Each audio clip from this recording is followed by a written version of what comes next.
মনে বড় কষ্ট, মনে বড় কষ্ট। 30,000 টাকা নিয়ে নিল ভাই ডবল ডিক্সের বাইক, ইতিহাস ব্রেকের দামে 30,000 টাকা নিয়ে নিল, তার সঙ্গে আবার ডবল ডিক্সের বাইক। কি একটা কালার দেখছো, নবে একটা কালার। তো কে নিল, কোথা থেকে নিল, সে সম্পর্কে জেনে নেই।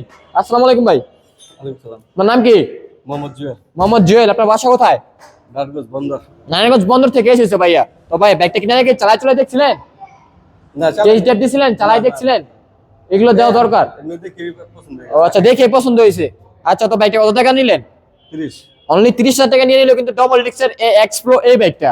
তো বাইকের জন্য সকলে দোয়া করবেন, তিনি তার গন্তব্যস্থলে সুন্দরভাবে পৌঁছাতে পারে। আর আমাদের জন্য দোয়া করবেন, আমরা যেন বাংলাদেশের মধ্যে সবচেয়ে কম প্রাইসে ভালো ভালো বাইক বিক্রি করতে পারি। আর আমাদের লোকেশন তো সবাই জানেন, লোকেশন হচ্ছে নরসিংদী জেলা মাধবদী বাস স্ট্যান্ড।